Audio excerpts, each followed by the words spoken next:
In the grim darkness of the far future, there are fates worse than death. Today, we explore one of the most terrifying scenarios imaginable in the Warhammer 40,000 universe. Picture this. A sacred war machine lies dormant in the ruins of a forgotten battlefield, its pilot suspended in dreamless sleep for over 6 centuries. Then, the worst possible thing happens. Green-skinned savages, driven by an insatiable hunger for violence and scrap metal, stumble upon this ancient tomb. What unfolds is a collision between the Imperium's most tragic heroes and the galaxy's most brutal Xenos race. This isn't just a story about a battle. This is about the horror of awakening to a nightmare, about the clash between reverence and desecration, about what happens when the Emperor's finest warriors face their darkest moment, not in glorious combat, but in the crude hands of creatures who see them as nothing more than interesting junk to be looted or smashed. The implications ripple outward like shockwaves through the warp itself, touching on themes of duty, suffering, and the cruel indifference of the universe.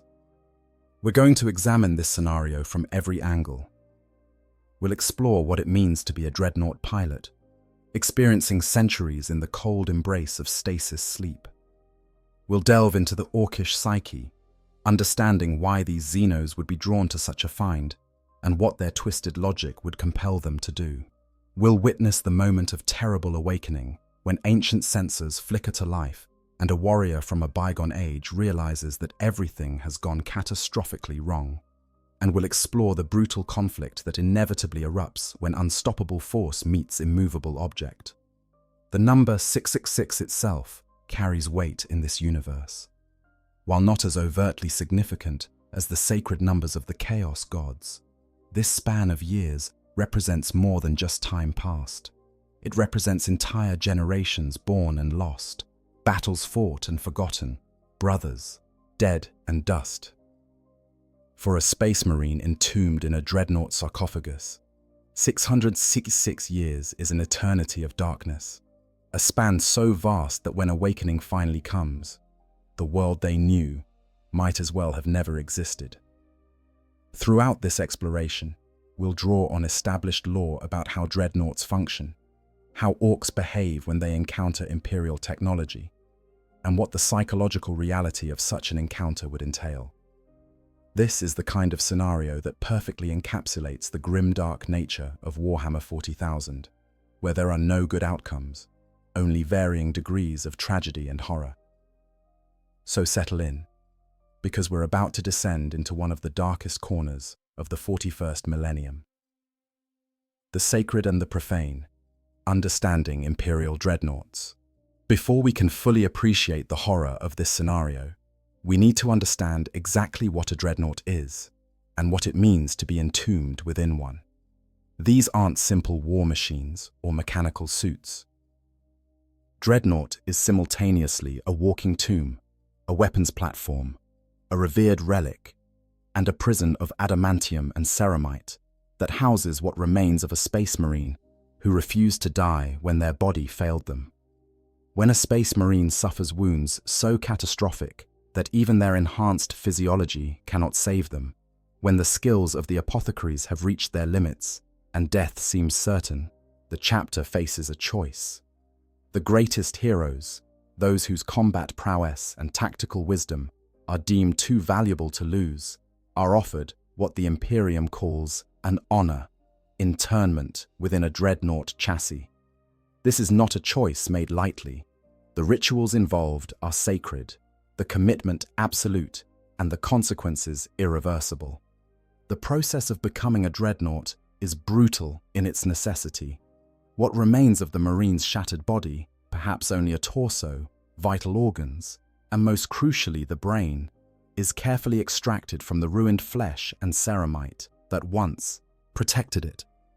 These biological components are then installed into an armored sarcophagus, a cramped metal womb filled with amniotic fluid that will preserve the remaining organic tissue indefinitely. The fluid is described as thick like oil and numbingly cold, filling the lungs of the interred warrior as they breathe. their every moment of wakefulness spent in this alien suspension. The Mind Impulse Unit, a neural interface of ancient and barely understood technology, is then connected directly to the warrior's nervous system. This creates a seamless link between the Marine's consciousness and the Dreadnought's mechanical frame, allowing them to control weapons, servos, and sensors as if they were extensions of their own body. But there's a terrible price to this connection. The senses they once knew are gone forever. They no longer see through eyes, but through Auspex scanners and targeting systems. Sound comes through acoustic sensors rather than ears. Touch is reduced to pressure, readings on armor plating. Even their voice becomes a mechanical approximation, their words translated by the Dreadnought's systems into a synthesized vocalization that only vaguely resembles their original voice. These machines themselves are relics of a forgotten age. The oldest Dreadnought patterns date back tens of thousands of years to the Age of Strife, and the knowledge required to construct new ones has been almost entirely lost. In the 41st millennium, even the most skilled tech marines can barely maintain existing chassis, let alone create new ones. This makes every Dreadnought doubly precious, not just for the hero it contains, but for the irreplaceable technology it represents. Chapters guard their Dreadnoughts with fanatical devotion, treating the sepulchres where they rest as holy shrines. The weapons mounted on these walking fortresses are formidable. A typical Castraferum pattern Dreadnought, the most common design still in service, might carry an assault cannon, capable of shredding infantry with a storm of high-caliber shells, paired with a massive power fist strong enough to crush a battle tank. Some variants feature plasma cannons, las cannons, or missile launchers. Close combat weapons range from chain fists that can carve through fortress walls to heavy flamers that purge entire corridors of enemies. The firepower alone makes a Dreadnought a match for most armored vehicles, but combined with the tactical acumen of the veteran pilot inside, they become truly devastating. Standing anywhere from 12 to 15 feet tall depending on the pattern, these machines are imposing on the battlefield.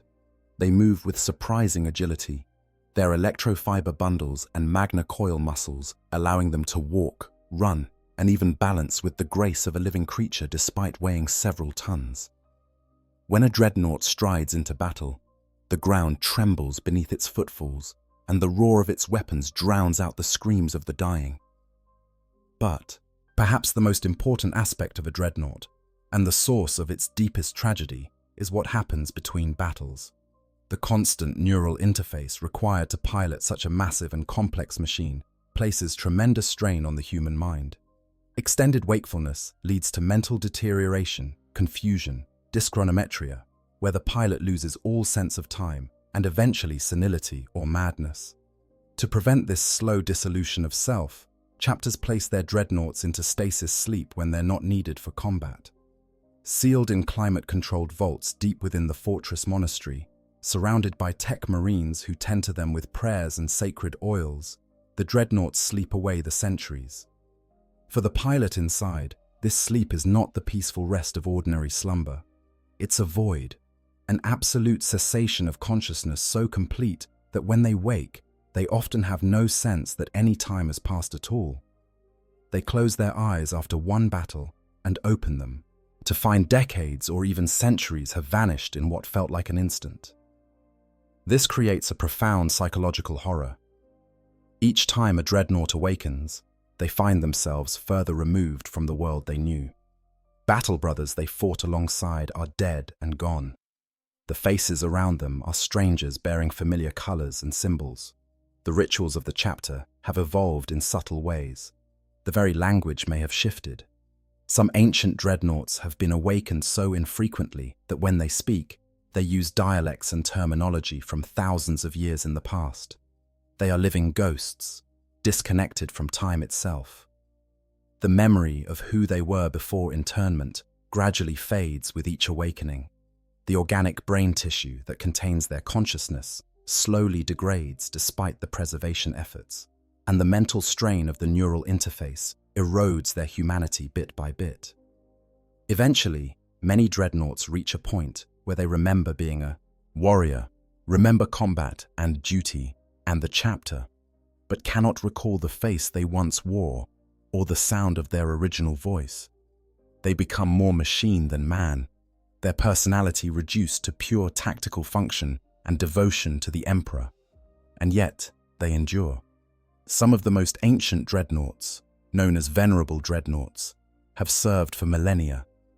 Bjorn the Fell-Handed of the Space Wolves, the oldest known dreadnought still in service, fought alongside the Primarch Leman Russ during the Horus Heresy over 10,000 years ago. He is awakened only once per millennium for ceremonial purposes, or when the Space Wolves face threats so dire that his ancient wisdom becomes essential. The weight of those 10 millennia, the countless battles fought and brothers lost, the slow erosion of everything that made him human, all of this presses down on him with every awakening. This is what it means to be a dreadnought. It is to be trapped in a walking tomb, to serve the Emperor, long past the point where death should have granted peace, to watch the centuries flow past like water while consciousness flickers in and out of existence. It is to be honored as a sacred ancestor and revered as a hero, while simultaneously experiencing an existence that borders on torture. The Imperium calls it an honor. The dreadnoughts themselves, in their rare moments of honest reflection, might call it something else entirely. Understanding all of this makes the scenario we're exploring even more horrifying. Because when a dreadnought has been asleep for 666 years, when the stasis systems have kept the pilot suspended in dreamless void for over 6 centuries, the awakening under any circumstances would be traumatic. But to wake in the hands of Orks, surrounded by hostile Xenos, who see you not as a sacred warrior, but as scrap metal and weapons to be looted, that transforms the awakening into an absolute nightmare. 666 years of darkness. The long sleep let us pause and truly contemplate what 666 years means. Not in the abstract, but in the concrete reality of human experience, even the enhanced experience of a space marine. This isn't a span of time that the human mind, even one modified and enhanced beyond normal human limits, was designed to comprehend.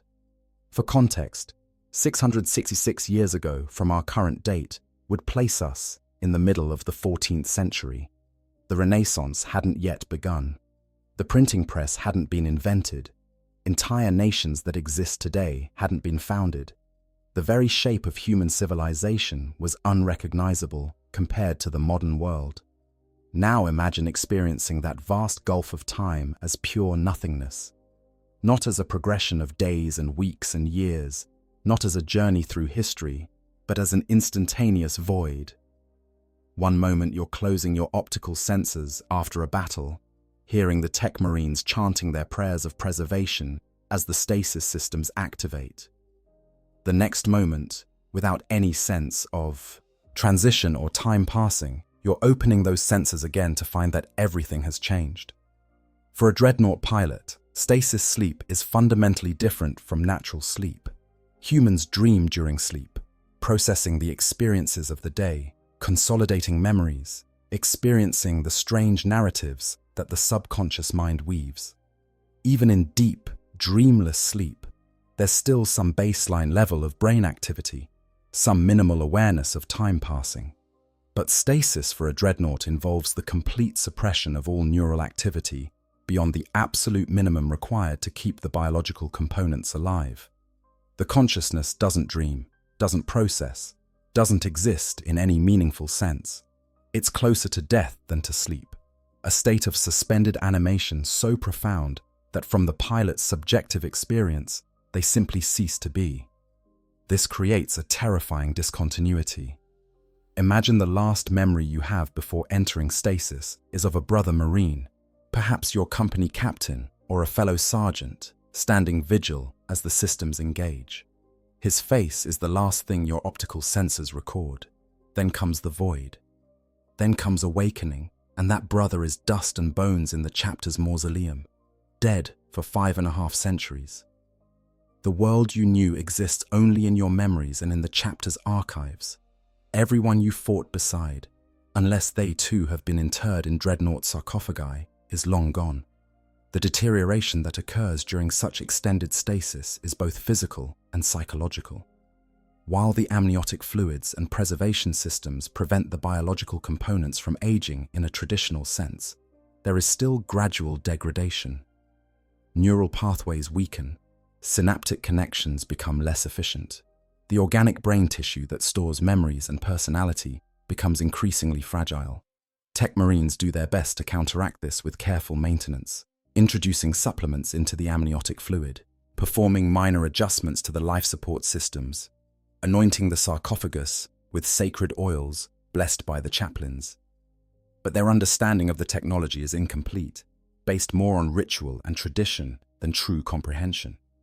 They're following procedures passed down through generations, maintaining machines whose original designers have been dead for millennia. The psychological impact of waking after such a span is almost impossible to overstate. Even venerable dreadnoughts who have gone through this process multiple times never fully adjust to the disorientation. The mind tries to make sense of the discontinuity, tries to fill in the blank space where 666 years should be, and finds only emptiness. This can manifest as confusion, as the pilot struggles to reconcile their last memories with their current circumstances. It can cause temporal disorientation, where they're unsure if they've been asleep for days or decades. In extreme cases, it can trigger a complete mental breakdown, as the consciousness simply cannot cope with the violation of linear time experience. For the Dreadnought, we're imagining in this scenario, the one that has been asleep for exactly 666 years, there are additional layers of meaning. In the numerology that sometimes holds significance in the Warhammer 40,000 universe, the number 6 is associated with Slaanesh, the chaos god of excess and sensation. 3 sixes, 666, might carry echoes of that dark power, though not as overtly as other numbers like 7 for Nurgle or 9 for Tzeentch. Whether there's any actual mystical significance, or it's simply an ominous coincidence, the length of time itself is what matters most. Think about what might have changed in 666 years. In the Imperium's timeline, this could span multiple conflicts. Entire sectors might have been lost to Xenos invasions or Chaos incursions and then reclaimed. The chapter that the Dreadnought served might have recruited and lost dozens of new generations of Marines. Tactics and doctrines could have evolved. New variants of equipment might have been introduced or lost. Political alliances and rivalries among Space Marine chapters shift across such time spans. The very face of the Imperium's enemies changes. Consider that during this sleep, the Great Rift tore reality apart. If this Dreadnought's slumber occurred during the right period of Imperial history, the entire galaxy was split in half by a massive warp storm that changed the fundamental nature of warfare in the 41st millennium. To wake after such an event, without having experienced it, without understanding what occurred, would be profoundly disorienting. The pilot's last memories might be of a unified galaxy under the Astronomican's light, and they wake to find half the Imperium cut off in darkness, new threats emerging from every direction. The physical sensation of awakening is itself a trial. The systems slowly bring the biological components out of stasis. Neural activity gradually increases. Sensors come online one by one. First might come audio sensors, allowing the pilot to hear the ambient sounds around them, the hum of machinery, voices if any are present, the whisper of ventilation systems. Then visual sensors activate, though after 666 years, the optical systems might require calibration, the initial images blurry or distorted. Pressure sensors in the armor plating report the machine's orientation, whether it's standing upright or lying down, what's touching the exterior surfaces. The amniotic fluid that fills the sarcophagus and the pilot's lungs begins to recirculate, and the pilot can feel it moving, a cold, viscous sensation that's utterly alien, despite being their constant companion for the entirety of their internment. The Mind Impulse unit re-establishes full connection, and suddenly, the Dreadnought's massive frame becomes an extension of the pilot's will. They can feel, in an abstract way, the weight of the weapons mounted on their arms. They can sense the power flowing through the plasma reactor that serves as the machine's heart. And with full consciousness comes memory, or what's left of it. The pilot remembers their name, or at least they hope they do. Sometimes names slip away during extended stasis, leaving only a sense of identity without the specifics. They remember their chapter, the colors they bear, the battle cries and liturgies and oaths they swore. They remember the Emperor, always the Emperor, that constant lodestone that all Space Marines orient themselves toward. But the details of their previous awakening, the specifics of who stood vigil last time they slept, these might be lost to the degradation that inevitably occurs. In ideal circumstances, when a Dreadnought is awakened by their own chapter, there are protocols. A tech marine oversees the systems, ensuring the awakening proceeds smoothly.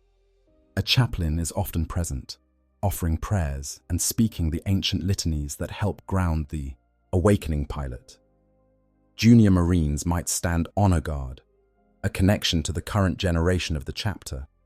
The ancient, as Dreadnoughts are sometimes called, is briefed on how long they've slept, what has transpired during their absence, and why they've been awakened. This structured approach helps mitigate the disorientation and provides context for the pilot's new reality. But in our scenario, none of that happens. The awakening, when it comes, won't be gentle or controlled. It won't be guided by familiar voices, speaking familiar words.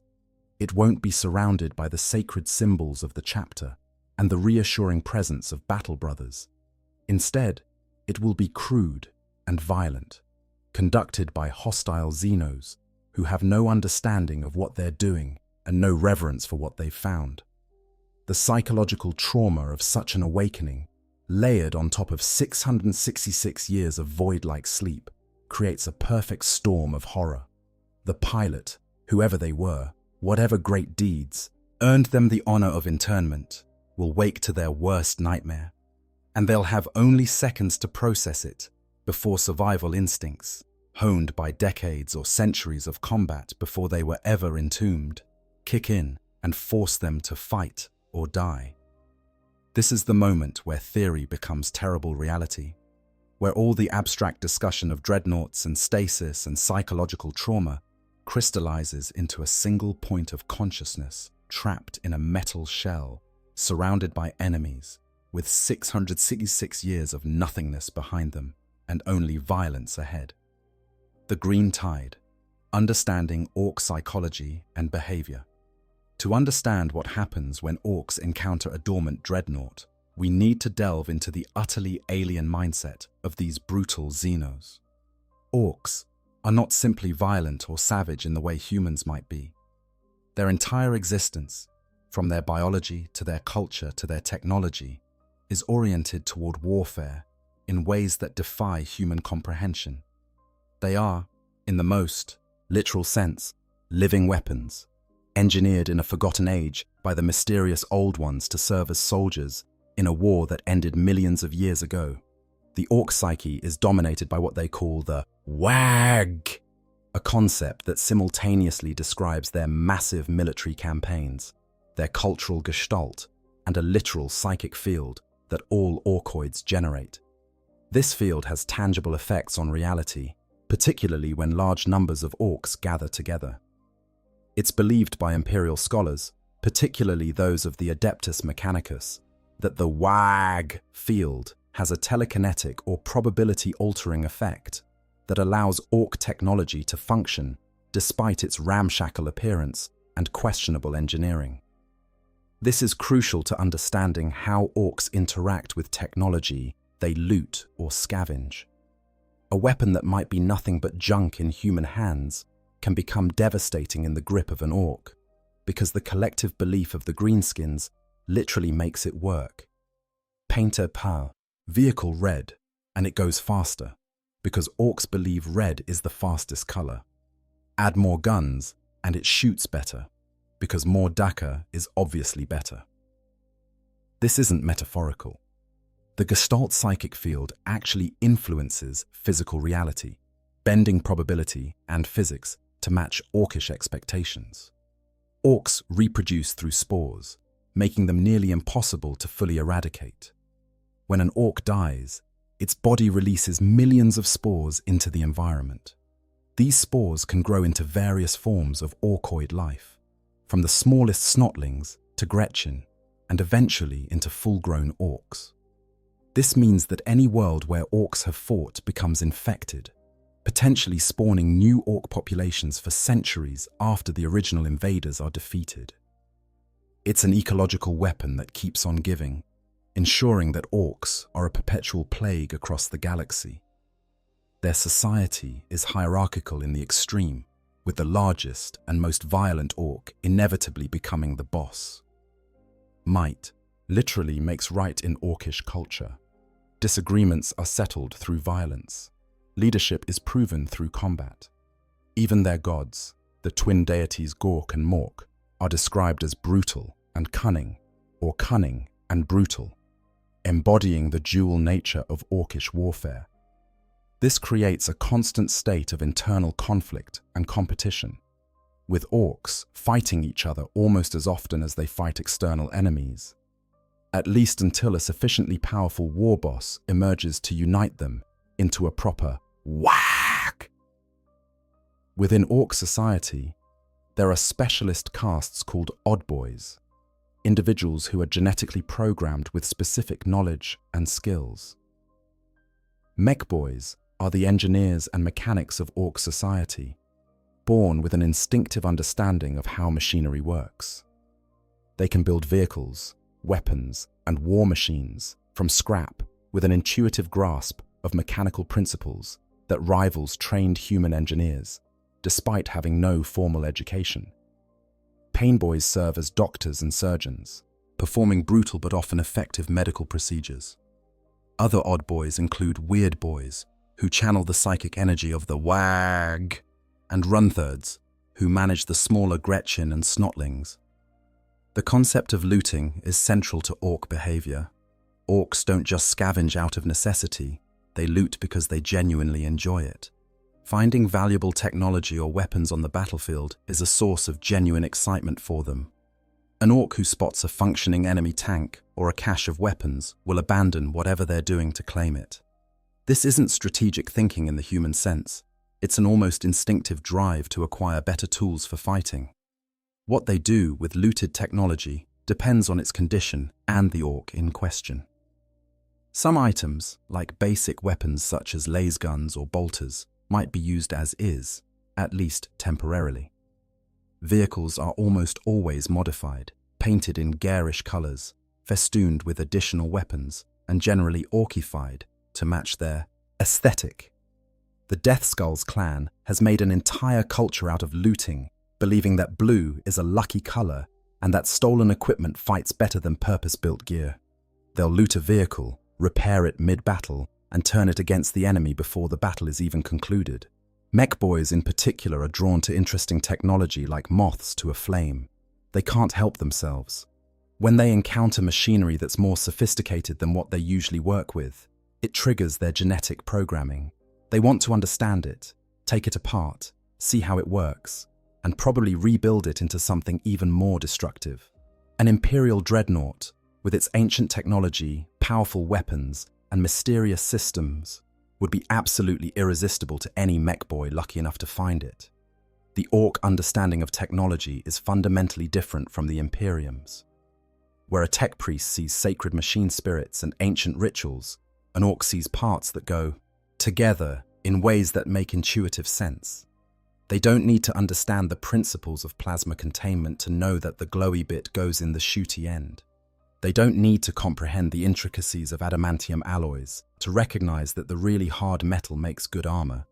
Their knowledge is genetic, instinctive, and supplemented by trial and error on a massive scale. This creates interesting situations when orcs encounter Imperial technology. They recognize what weapons do, even if they don't understand how they work. They can identify a power source, even if they couldn't explain the physics involved. A mech boy looking at a dreadnought would immediately recognize certain elements.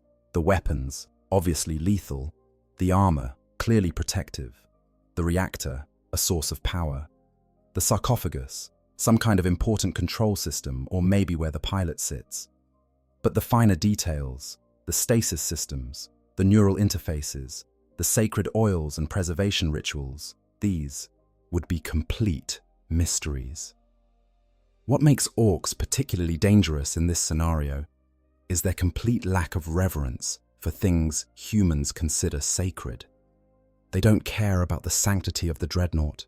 They don't understand or respect the tragedy of the entombed hero. They see a big metal walker with guns, and their immediate thought process goes something like, "Core, look at that. We could loot those guns. Or maybe use the whole thing if we can get it working.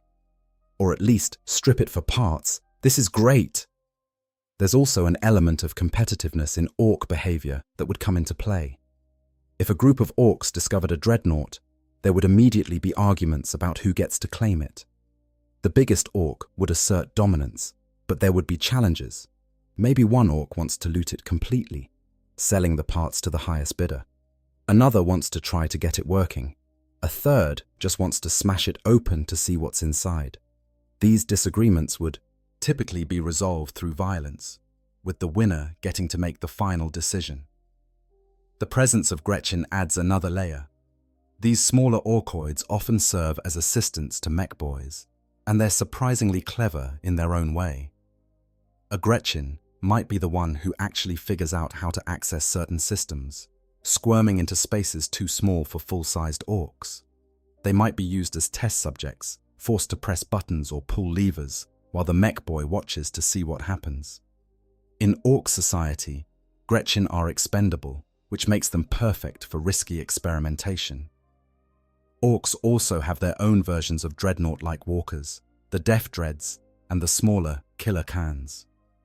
These are crude by Imperial standards, but they serve a similar purpose, putting an orc pilot inside a heavily armed and armored walking chassis. A mech boy who's built or maintained Death Dreads would recognize some similarities with an Imperial dreadnought, which might give them ideas about how to activate it or repurpose it.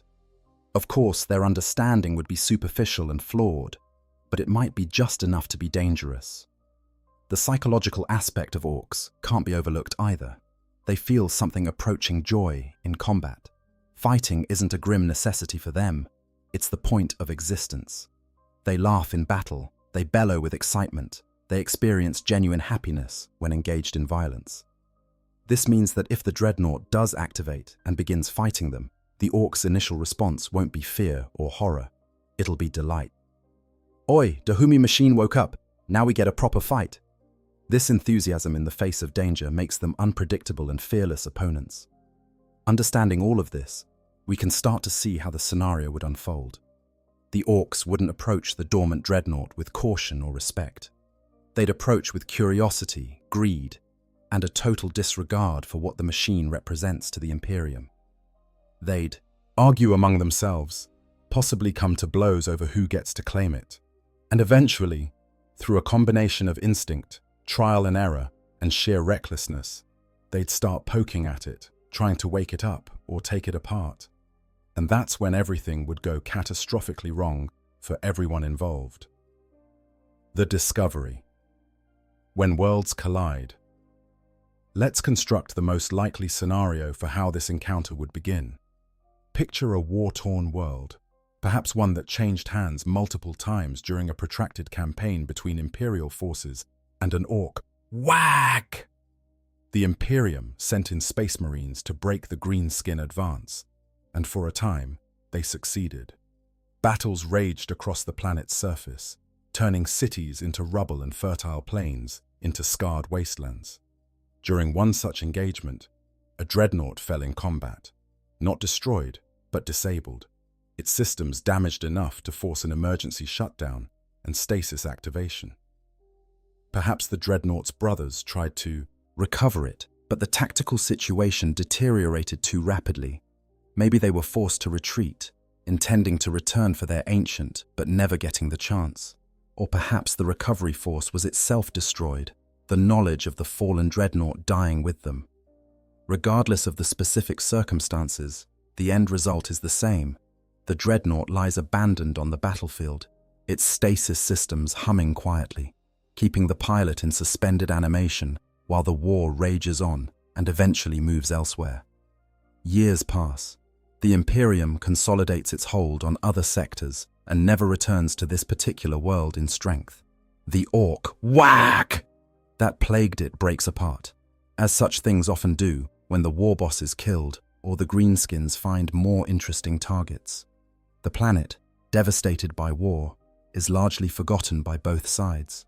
It becomes one of thousands of worlds on the edges of imperial space, nominally claimed but effectively abandoned, left to whatever fate the galaxy has in store. Vegetation slowly reclaims the battlefields.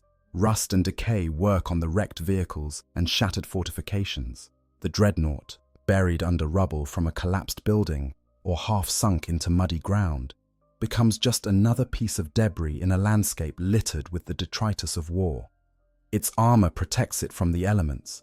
Its stasis systems, powered by the incredibly long-lived plasma reactor in its core, continue to function. The pilot sleeps on, unaware that they've been abandoned, that no rescue is coming, that they might lie here for centuries. And they do. Years become decades. Decades become a century. The century stretches toward 2, then 3, then more. The planet's ecosystem adapts to the scarred landscape. New growth covers old wounds. Perhaps some human population survives in scattered settlements, descendants of Imperial Guard regiments or planetary defense forces, now reverted to a more primitive existence without support from off-world. They might tell stories about the metal gods that fought on their world, legends that grow more distorted with each generation.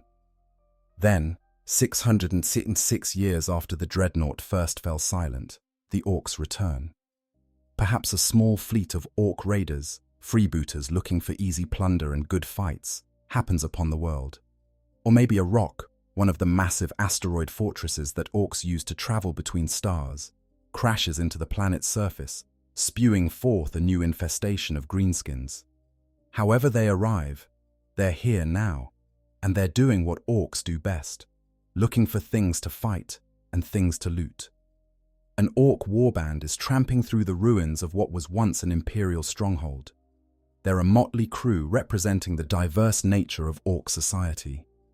There's a Nob, the biggest and meanest, who leads through the simple expedient of hitting anyone who questions his authority. There are boys, the rank-and-file warriors carrying their crude shooters and choppers.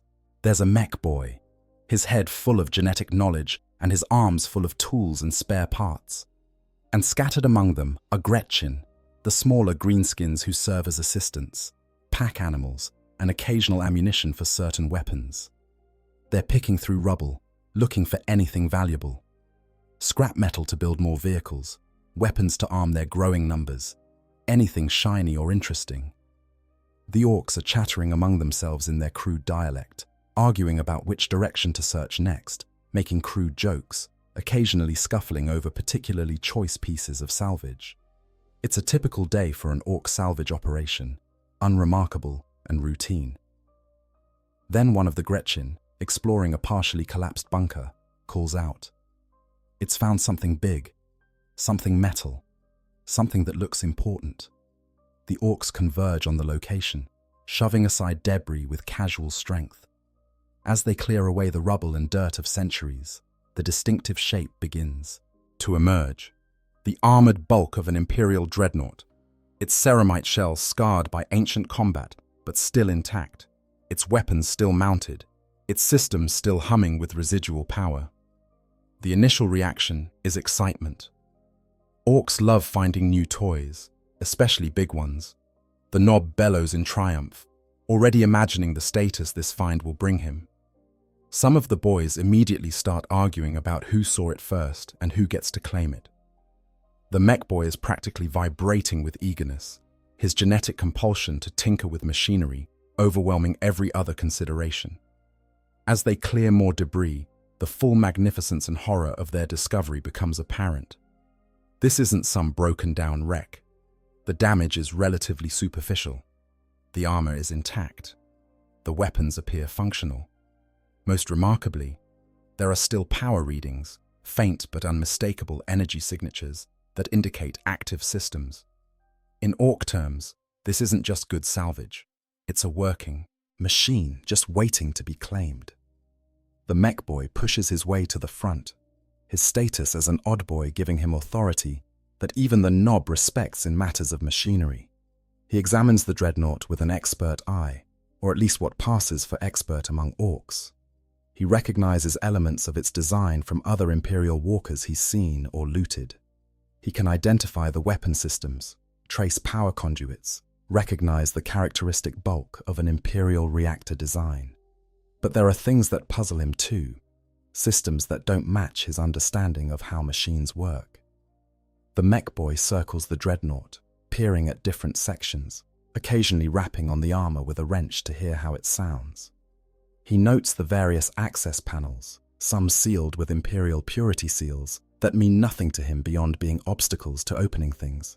He sees the sarcophagus, that armored central section that houses the pilot, but he doesn't understand what it is. To him, it might be a control station or a particularly well-armored ammunition storage. Other Orks are getting impatient. The Nob wants to know if they can use it. Some boys are suggesting they just loot the weapons off it. A particularly aggressive Ork is arguing they should just smash it open to see what's inside. The mech boy is trying to think, which is difficult with all the noise and pressure. He knows this thing is valuable, but he's not sure of the best way to claim that value. This is the moment of terrible potential. The Dreadnought lies before them, silent and still, its occupant deep in stasis sleep, unaware of the crude hands that are about to disturb their rest. The Orks are arguing and planning and examining, not realizing they're standing at a threshold. On one side lies the dormant machine, an artifact of the Imperium's might. On the other side lies catastrophe, the moment when the ancient warrior inside awakens to nightmare. The mech boy makes a decision. They're going to try to activate it. Maybe they can use it. Or maybe they'll just get a better look at its internals if it powers up. He starts directing Gretchen to clear specific panels, to expose certain systems. The smaller Orkoids scramble to obey, their nimble fingers and smaller size allowing them access to spaces the larger Orks can't reach. They remove panels, revealing wire bundles and circuit boards of ancient design. They locate what looks like control mechanisms, switches and buttons whose purposes are mysterious but inviting. And as they work, as they poke and prod at systems that haven't been touched by sapient hands in over 6 centuries, as they bypass safety protocols and trigger activation sequences through a combination of luck and Orkish intuition, deep within the armored sarcophagus, something begins to stir. The stasis systems, never designed to be reactivated from the outside, especially not by crude Xenos hands, start to cycle down. Warning signals that should alert tech marines flash, uselessly, in the darkness of the ruins. The amniotic fluid begins to recirculate. Neural pathways that have been dormant for 666 years start to fire again. The ancient is waking up, and the Orks have no idea what they've done. The mech boy's gambit. Crude science meets sacred technology. The mech boy, whose name is perhaps Grocket, or Zagfang, or some equally Orkish designation, is experiencing something close to what an Ork might call excitement. His genetic programming is practically screaming at him that this machine is something special, something that could significantly boost his status in the warband. Mech boys have an instinctive understanding of mechanical principles that borders on supernatural, a gift from the genetic engineering of the old ones that created the Ork race countless millennia ago.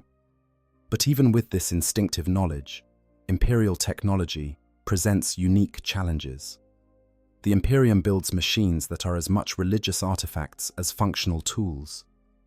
Every bolt, And wire has been blessed, every system incorporated with ritual as well as engineering. There are layers of meaning and purpose that go far beyond mere functionality, and critically, Imperial technology is designed with anti-tampering measures, security systems, and fail-safes specifically meant to prevent unauthorized access. None of this matters to an Ork, because Orks don't approach problems the way humans do. Where a human engineer might carefully study schematics and follow proper procedures, a mech boy just starts poking at things to see what happens. Their understanding is intuitive rather than analytical. They know a power cable when they see one, even if they couldn't explain voltage or current. They recognize a trigger mechanism instinctively, even without understanding the ballistics involved. Grocket, or whatever we're calling this particular mech boy, has set his Gretchen helpers to work opening access panels. The smaller creatures are good at this, their nimble fingers able to work latches and remove screws. Some of the panels are sealed with purity seals, wax stamps bearing the aquila or chapter symbols, meant to warn that breaking the seal violates sacred protocols. The Gretchen tear through these without a second thought, crumpling the ancient parchment and wax, each broken seal a minor desecration that the slumbering pilot within might have mourned had they been aware. The internal systems of a Castroferrum pattern Dreadnought are complex beyond what most non-Mechanicus personnel can comprehend. There are layers of redundancy, backup systems for the backup systems, fail-safes designed to protect the precious cargo inside the sarcophagus. The main power comes from a plasma reactor, a miniaturized version of the kind that powers starships, contained within magnetic fields and ceramite shielding. This reactor has been running, albeit at minimal power, for the entire 666 years, its fuel lasting far longer than any conventional power source. Connected to the reactor are the motive systems, the electrofiber bundles and magnacoils that serve as the Dreadnought's muscles. These have been locked in place by the stasis systems, preventing any movement that might damage the pilot during their long sleep. There are the weapon systems, similarly locked but ready to activate on a moment's notice. There are sensors, a sophisticated array that would make many Imperial Guard vehicles jealous. And at the heart of it all, there's the sarcophagus itself, the armored womb containing what remains of the Space Marine hero. The mech boy doesn't understand all of this, but he understands enough. He can trace the power flows. He can identify the systems that are active versus those that are dormant. He recognizes locking mechanisms and safety systems. And he has a goal: get this thing working so they can either use it or at least properly loot it. What he finds puzzles him. The power signature is strange, different from other Imperial machines he's encountered. It's focused heavily on one central system, something in that armored section he's identified as probably being where the pilot sits. The amount of power being devoted to life support seems excessive to his Orkish understanding. Why waste so much energy just keeping someone comfortable? In Ork vehicles, if you're cold, you wear more leather. If you're hot, you open a vent. The idea of sophisticated climate control and fluid circulation systems seems needlessly complicated. He starts directing his assistants to bypass certain systems. If he can reroute power from whatever's maintaining that sealed compartment, maybe he can redirect it to the motive systems and get this thing moving. Or maybe he'll just trigger the weapons to see if they work. Either way, he needs to start changing the current configuration, which means disconnecting some circuits and connecting others. This is where the WAG field becomes relevant. Ork technology famously works through a combination of crude but effective engineering and the gestalt psychic field that all Orks generate. When an Ork genuinely believes something should work, the WAH field literally alters probability to make it more likely to function. This doesn't mean they can make impossible things happen, but it does mean that repairs and modifications that should fail have a way of succeeding when an Ork is convinced they'll work. The mech boy is convinced he can get this machine working.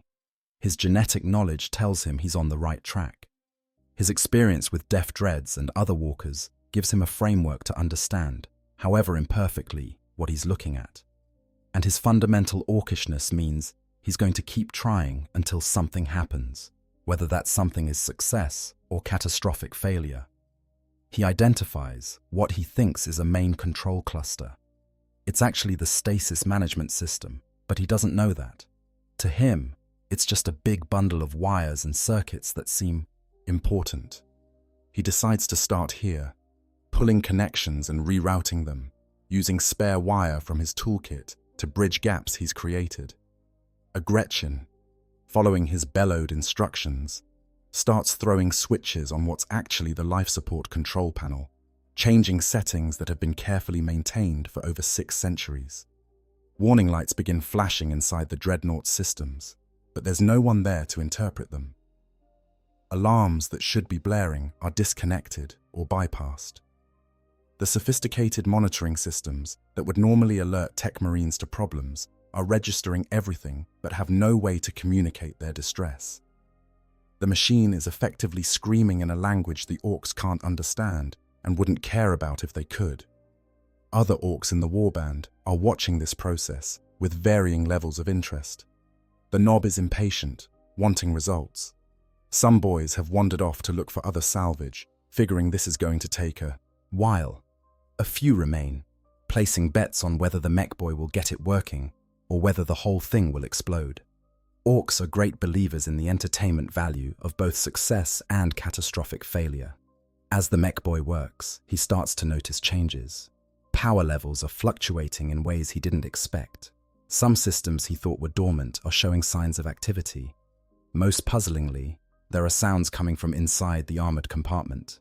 Mechanical sounds like fluid moving and servos engaging. He doesn't understand what this means, but it seems positive. Something is definitely happening. What's happening, though the Ork doesn't realize it, is that the stasis systems are cycling down.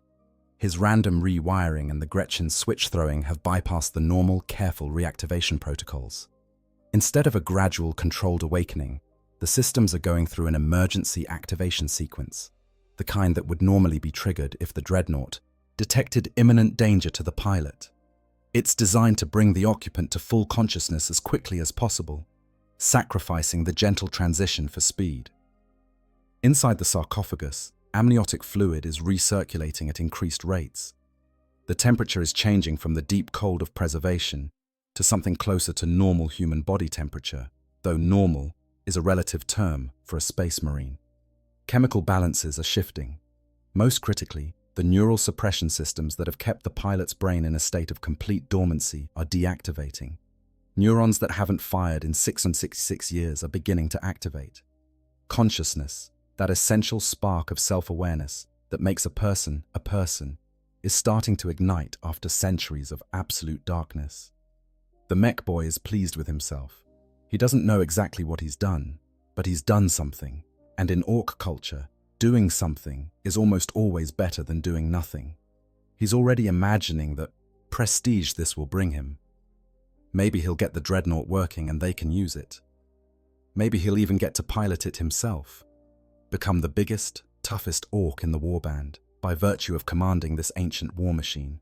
Or maybe he'll just be able to strip it for parts and build something new. Either way, this is turning out to be a good day. The other Orks are starting to pay attention again. Even those who wandered off are returning, drawn by the sounds and lights coming from the Dreadnought. There's a feeling in the air, that peculiar tension that precedes something significant happening. Orks have good instincts for violence and chaos, and those instincts are starting to tingle. Something is about to happen. Something big. The mech boy takes a step back from his work, admiring the fruits of his labor. The Dreadnought is definitely more active now. Systems are humming. Lights he couldn't see before are glowing through seams in the armor. It's working, he's sure of it. Now, they just need to figure out how to control it. He doesn't know that control is no longer in his hands, if it ever was. Deep within the machine, behind layers of ceramite and adamantium, a consciousness that has been dormant for 666 years is experiencing its first moments of awareness in over 6 centuries. And that consciousness is about to discover something no space marine should ever have to face. Waking up in the hands of the enemy. The awakening. 6 centuries of void. End in nightmare. For brother ancient Mordecus of the Crimson Fists, or brother ancient Haladar of the Salamanders, or any other name we might give to the soul trapped within this metal tomb, the transition from non-existence to awareness is like drowning in reverse. Imagine experiencing nothing, absolutely nothing, not darkness or silence, but the complete absence of experience, and then suddenly being thrust into sensation without warning or preparation. It's violent in a way that has nothing to do with physical force, a violation of consciousness itself. The first thing that returns is pain. Not physical pain exactly, because the biological body that remains is so heavily modified and so thoroughly integrated with the Dreadnought systems that traditional pain signals are filtered and translated. But there's a deep, profound wrongness, a sense that something is catastrophically amiss. The stasis systems aren't cycling down properly. The awakening that should take hours or even days is happening in minutes. Every nerve ending that still exists is screaming, but the screaming is distant, mediated through layers of technology and amniotic fluid. Then comes sound. The audio sensors activate, and suddenly there's noise, chaotic and harsh and utterly incomprehensible. It's not the measured Gothic of Imperial servants or the solemn chanting of tech marines. It's guttural, crude, punctuated by what might be laughter, but sounds more like the barking of animals. The ancient's mind, still struggling to process the mere fact of consciousness after so long, can't make sense of it. The sounds don't match any language protocols stored in their memory. They're alien in the most fundamental sense, the vocalizations of something that isn't human. Visual sensors come online next, and the ancient sees. But what they see doesn't make sense. The last thing they remember seeing was the interior of the fortress monastery's sepulchre, sacred walls covered in honors and remembrances, fellow dreadnoughts standing in silent vigil, the gentle illumination of candlelight and lumen strips creating an atmosphere of reverence. What they see now is ruins, open sky, where there should be a ceiling, rubble and decay, instead of pristine maintenance. And moving through this destruction are creatures that shouldn't exist in a Space Marine chapel. Green, that's the first coherent thought. Green skin, green flesh, muscles and crude armor and weapons that radiate wrongness. The optical sensors focus, adjusting to the light levels, compensating for 666 years of disuse, and the ancient sees clearly now. Orks. Somehow, impossibly, they're surrounded by orks. Multiple contacts, armed and active, examining the Dreadnought's exterior with crude tools and cruder hands. The Xeno's plague, the green tide that the Imperium has fought for millennia, is here, within touching distance, desecrating the ancient's armored shell with their very presence. Confusion wars with rage. How is this possible? Where are the tech marines? Where are the battle brothers who should be standing vigil? Where is the chapter? The ancient tries to access recent memory files, to recall the events leading to this stasis cycle, but the memories are fog-shrouded and distant. They remember battle. They remember Orks, actually, in that last engagement. They remember fighting, weapons blazing, crushing green-skin warriors beneath the Dreadnought's massive feet, and then, nothing. A blank space where memory should be, followed by this horrifying present moment.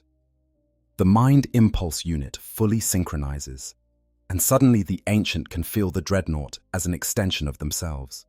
The weapons mounted on their arms respond to thought, targeting systems painting the Orks with kill markers.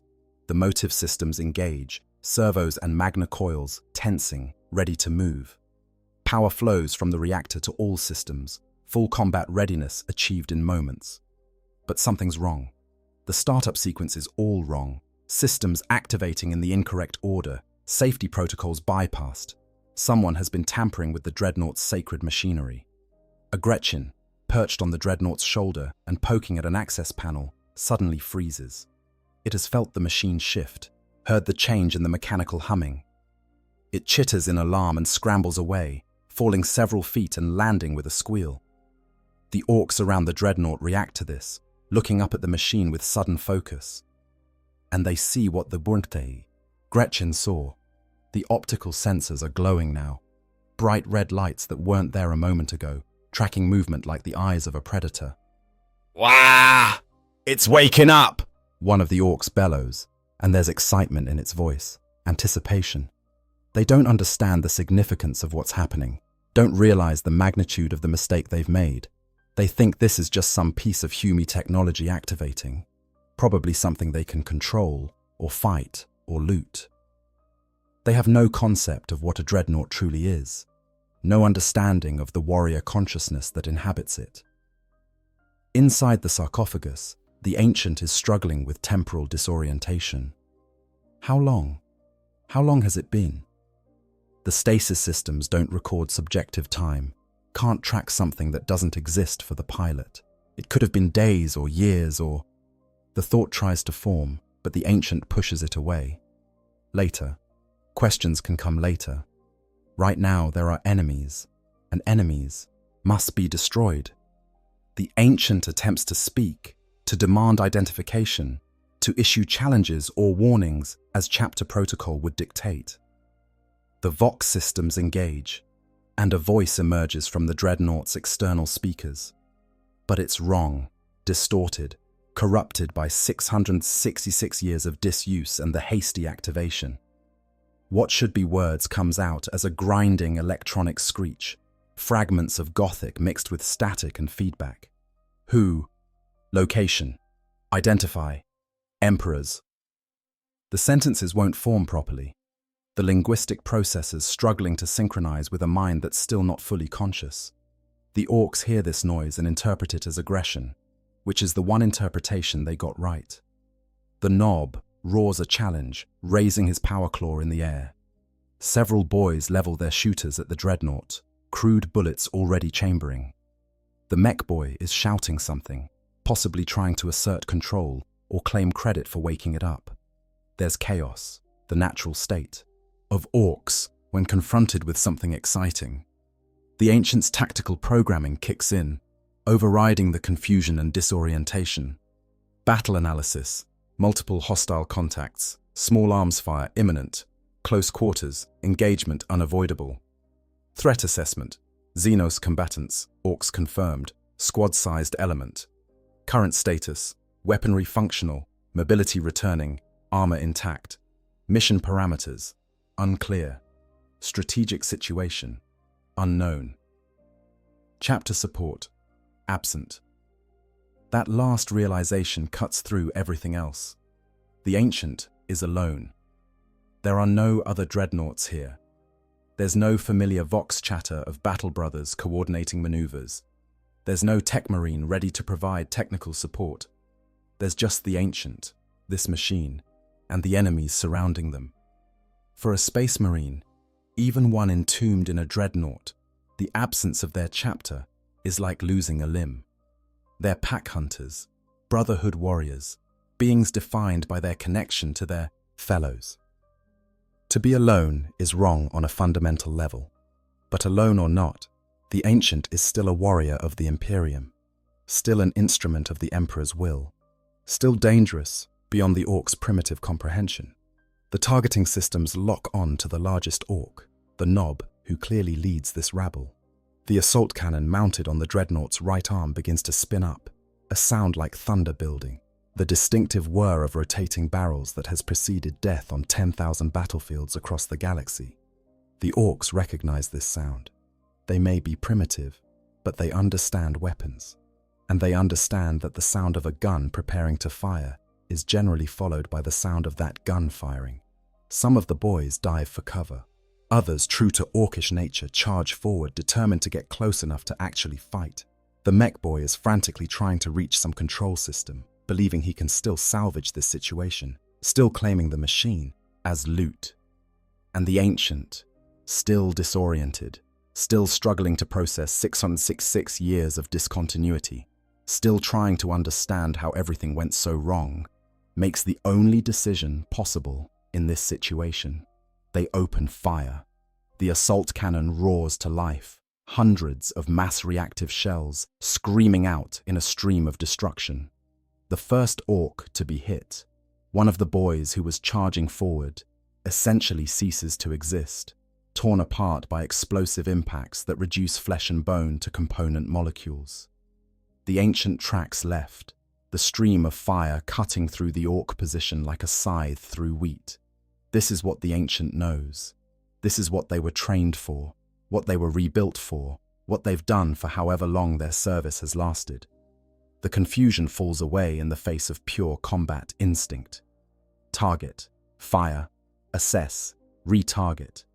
The mechanical precision of a space marine mind combined with the overwhelming firepower of a Dreadnought chassis. In this moment, the Ancient is no longer confused or disoriented. They're a weapon, pure and focused and terrible. The Orks, to their credit, respond with characteristic enthusiasm. They're taking casualties, yes, but this is what they live for. This is a proper fight, a real scrap, the kind of thing that makes being an orc worthwhile. Return fire fills the air, crude slugs and poorly aimed shots hammering against the Dreadnought's armor, most bouncing off harmlessly, but some finding gaps and seams. It's not enough to seriously damage the Ancient, not yet, but it's a reminder that even the most powerful warrior can be worn down by sustained assault. The battle has begun. The ancient war machine, awakened from 666 years of dreamless sleep, is fighting for its life in the ruins of a forgotten world, surrounded by enemies, cut off from everything it once knew. And in the sarcophagus, behind layers of armor and technology, a consciousness that has endured too much and too long is screaming. Questions that can't be answered and won't be answered. Not now. Not while there are still enemies to kill. Questions are for after, if there is an after. The mech boy, diving behind a pile of rubble as assault cannon fire tears through the air above him, has a single coherent thought. Maybe this wasn't such a good idea after all. But the thought comes too late, far too late. The Ancient is fully awake now, and Orks are going to die. War without end. The battle unfolds. The combat that erupts in those first moments is chaotic and brutal, a microcosm of the eternal war between the Imperium and the Orks, writ small in the ruins of a forgotten world. The Ancient, operating on pure combat instinct and centuries of battle experience, is a terrifying opponent even when outnumbered and disoriented. The Dreadnought's weapons, designed to engage armored vehicles and fortified positions, are almost overkill against infantry targets. Almost. The assault cannon continues its work, each burst removing an orc from existence in spectacular fashion. The mass-reactive shells, designed to penetrate armor before detonating, turn unarmored greenskin bodies into fountains of gore.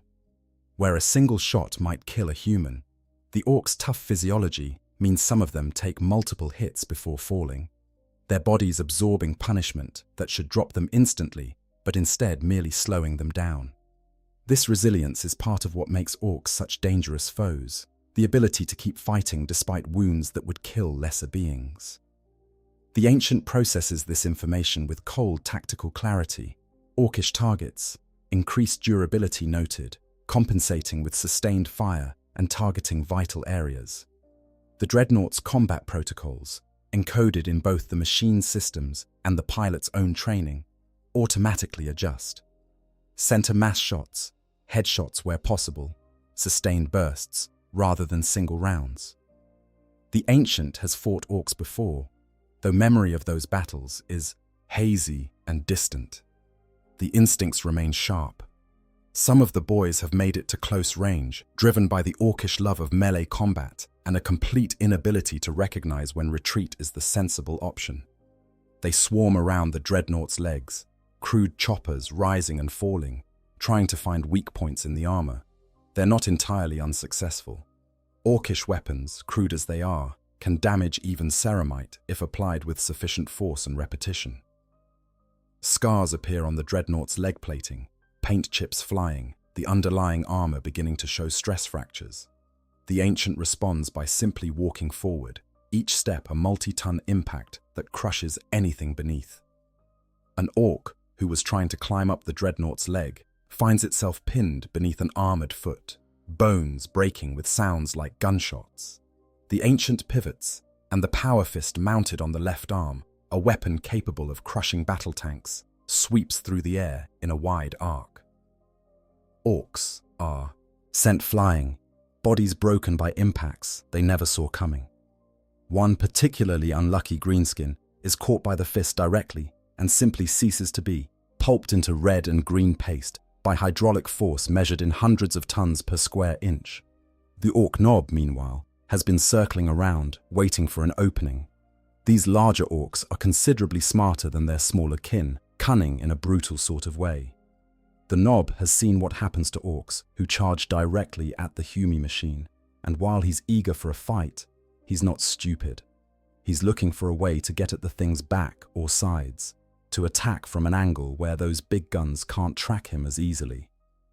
The Ancient's sensors pick up the movement, classify it as a priority target. The Nob is marked with threat indicators that flag it as the warband's leader. Kill the leader, and the rest often lose cohesion. Standard tactical doctrine. The Ancient tries to track the Nob with the assault cannon, but the larger Ork is surprisingly quick, ducking behind rubble and using the terrain to break line of sight. The Ancient is forced to choose: focus on the Nob and allow the smaller orcs more freedom, or continue suppressing the general force and risk the Nob getting a good attack in. The decision is made by circumstance rather than choice.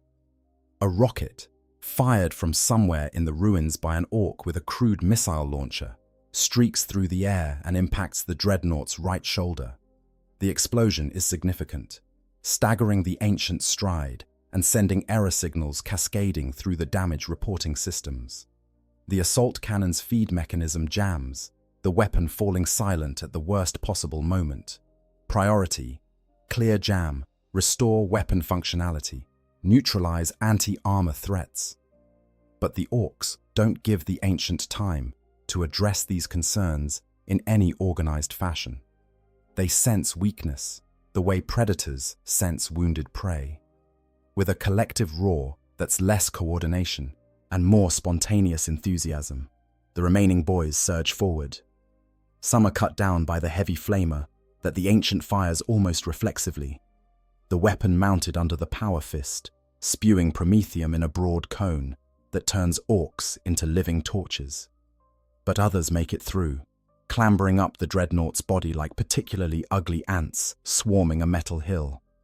This is the nightmare scenario for a Dreadnought in infantry combat.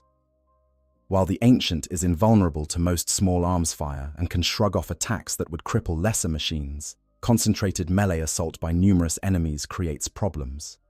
The Orks aren't strong enough individually to seriously damage the Ancient, but collectively, they can find weak points. A chopper jammed into a servo bundle can disable a joint. Grenades stuffed into exhaust ports can damage internal systems. And if they can find the right access panels, if they can somehow breach the sarcophagus itself, the Ancient throws itself backward, slamming into the ruins of a wall and crushing several Orks between the Dreadnought's back and the unyielding rockcrete. Feels the impacts transmit through the armor. Feels something in the left leg servo give way with a grinding noise that translates to pain signals in the pilot's nervous system. Not pain exactly, but wrongness, damage, the machine body suffering injuries. The Ancient tries to stand fully upright and finds the leg isn't responding correctly, some component damaged or displaced. And through all of this physical combat, through the desperate fighting and the tactical calculations and the weapons fire, there's another battle raging inside the Ancient's consciousness. Questions, demanding to be heard, refusing to be suppressed by combat focus. How long have I been asleep? Where is the chapter? Why am I alone? What happened? Where are my brothers? The questions create cognitive dissonance, a fractured awareness that makes it harder to focus, harder to fight with, the cold efficiency that should come naturally. The mech boy, observing the battle from his hiding spot, has reassessed the situation. The Humi machine is tough, tougher than he expected, but it's also damaged and outnumbered. If the warband can disable it without destroying it completely, there might still be valuable salvage. He starts shouting orders, telling the boys to aim for specific parts, to try to immobilize rather than kill. Not out of any mercy, but out of greed. A working dreadnought, even a damaged one, is worth more than scrap metal. The Nob finally sees his opportunity. The dreadnought is partially immobilized, surrounded by Orks, its primary weapon jammed. The Nob charges in from the left side, power claw crackling with energy, aimed at the leg that's already damaged. If he can cripple the Humi machine's movement entirely, they can take their time figuring out how to crack it open. The Nob builds up speed, muscles pumping, jaw opened in a war cry of pure joy. This is what being an Ork is all about. The Ancient sees the charge through rear sensors, calculates intercept angles and attack vectors in microseconds. The Power Fist can't track quickly enough. The Heavy Flamer is pointed the wrong direction. The Assault Cannon is still jammed, but the Dreadnought has one more weapon that doesn't require precise aiming: mass and momentum. The Ancient throws the Dreadnought's weight to the left, pivoting on the good leg, despite the screaming protest of damaged servos.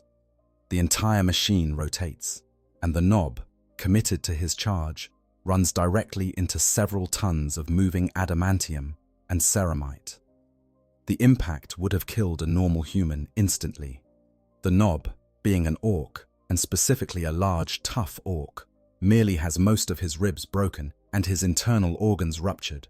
He goes down hard, power claw spasming and firing uselessly into the ground.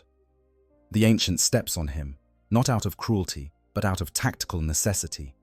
Eliminate the leadership, disrupt enemy cohesion. The Nob's skull breaks like an egg, and whatever crude brain guided his violent existence spills out onto the scarred earth. The other Orks hesitate. Not out of fear exactly, but out of sudden uncertainty. Their boss is down. The machine is hurt, but still fighting. This scrap isn't going the way they expected. Some start looking to the mech boy, who's technically an odd boy, and thus has some authority, but he's not a fighter, not really. There's a moment of indecision, where the battle could tip either direction. The Ancient uses this moment to manually clear the assault cannon jam, using the Power Fist's fine manipulators to reach up and physically cycle the weapon's mechanism. It's a crude fix, something that should be done by tech marines with proper tools and prayers. But it works. The barrels begin spinning again, and the Ork's hesitation evaporates in the face of renewed firepower. Those who can flee do so. Those who can't die. When the firing stops, because the assault cannon's ammunition reserves are finally depleted and there are no more targets in immediate range, the Ancient stands alone in the killing field. Ork bodies litter the ground, green blood mixing with the brown dirt and grey rubble. The mech boy and perhaps a handful of Gretchen have escaped, fleeing into the ruins to report back to whatever larger force sent this warband. But for now, the immediate threat is neutralized. The Ancient runs diagnostic checks, assessing damage. The right shoulder weapon mount is compromised. The assault cannon will need complete refurbishment. The left leg servo is damaged, reducing mobility by approximately 30%. Armor integrity has been breached in multiple locations, though nothing critical. Power reserves are adequate. Life support systems are... The diagnostic stumbles here, because the life support systems are showing anomalies, settings that don't match standard parameters, evidence of tampering, and with the battle over, with no immediate threats demanding attention, the questions return with overwhelming force. How long? The Ancient accesses the internal chronometer, the system that should track time even during stasis. The numbers that come back don't make sense. They can't make sense. 606 years. 666 standard years since the last recorded awakening. That has to be an error. A malfunction, something corrupted in the data systems. But the evidence is everywhere. The decay of the structures around the ancient, the complete absence of any Imperial presence, the fact that Orks found this place and had time to set up salvage operations, the Advanced's own systems, showing wear and degradation consistent with centuries of minimal maintenance, the unfamiliar ache in what remains of the organic brain, the sense of vast time lost. It's not a malfunction, it's real. 666 years alone. 666 years abandoned on this forgotten world. 666 years, while the chapter, the Emperor, the Imperium itself simply left the ancient here to rust. The psychological impact of this realization is worse than any physical damage the Orks inflicted. Worse than the grinding existence of being entombed in metal. Worse than the slow loss of humanity that comes with each awakening. This is betrayal, or feels like betrayal, even though the rational part of the ancient's mind knows that's not fair. The chapter wouldn't have abandoned them intentionally. Something must have happened. War, disaster, some circumstance that prevented recovery. But reason doesn't help the emotional impact. The ancient has spent over 6 centuries as forgotten scrap metal and awakened only because crude Xenos happened to stumble upon the Dreadnought and started playing with the controls. There was no ceremonial awakening, no chaplain speaking prayers, no honor guard standing vigil, just Orks and violence and the terrible knowledge that this wasn't planned, wasn't purpose, was nothing but random chance. The ancient tries to transmit on Vox channels, calling for any Imperial presence, any sign of the chapter. Static answers across all frequencies. Either there's no one in range, or the Vox system is damaged, or there simply isn't anyone left to respond. The isolation is absolute. And with damaged servos and depleted ammunition, even if the ancient wanted to go searching for the chapter, for any Imperial forces, movement would be slow and dangerous. So the ancient stands in the ruins, surrounded by the bodies of enemies, encased in damaged metal, and faces the most fundamental question any conscious being can confront. What now? And there's no answer, no guidance, no protocol for this situation. Just a consciousness that should have been allowed to sleep until needed, forced awake by accident, left to contemplate an existence that has become meaningless in ways that no amount of devotion to the Emperor can resolve. This is the true horror of the calm scenario. Not the battle, not the violence, not even the 666 years of void sleep. It's what comes after, when the ancient is left to process the magnitude of what has happened, and finds no comfort anywhere in the cold mathematics of survival. The psychological crucible, what remains of humanity, in the silence that follows battle, when the Dreadnought stands alone among the dead and the smoke slowly clears from weapons that haven't fired in over 6 centuries. A different kind of warfare begins. This one has no external enemy, no tactical solutions, no clear victory conditions. This is the battle against the void that opens inside when consciousness confronts too much truth at once. The ancient, whose name might be lost even to themselves by now, must process multiple simultaneous traumas. There's the immediate physical reality of damage sustained in combat, systems that aren't functioning correctly, ammunition reserves depleted, mobility compromised. These are the simplest problems, the ones with clear technical solutions if resources were available. But resources aren't available. The ancient is alone on a world that might not even be in Imperial space anymore, for all they know. Then there's the temporal trauma, the psychological whiplash of 666 years compressed into what felt like an instant. Imagine going to sleep in your own time and waking up to find that everyone you knew is dead, that the world has moved on without you, that you are an anachronism, a relic of a past that may not even be remembered. Now multiply that experience by the fact that you're not even fully human anymore, that you're a consciousness trapped in a metal shell, and that even before the long sleep, you were slowly losing the memories and sensations that defined your humanity. Space Marines are conditioned to endure. Their psychological training is as intense as their physical modification. They can withstand horrors that would break ordinary humans, can function in situations that should induce madness. But there are limits, and those limits are different for dreadnoughts. The process of internment deliberately trades some psychological resilience for extended service. The stasis sleep, the gradual erosion of memory, the isolation from normal human experience, all of these create vulnerabilities that wouldn't exist in a standard Astartes. The Ancient tries to recall the last time before this sleep. There was a battle, that much is clear. Orks. They were fighting orcs. The memories are there, but fog-shrouded, distant like a dream upon waking. There was a chapter strike force. The Ancient can almost remember the colors, almost see the heraldry on the armor of brothers fighting nearby. Was it a successful campaign? The Ancient thinks so, but can't be certain. Were they winning when the stasis activated? That detail refuses to solidify. And why did the stasis activate? Dreadnoughts don't simply decide to sleep mid-campaign. It requires tech marines to initiate the shutdown sequence, specific protocols to be followed. Unless the Dreadnought took critical damage.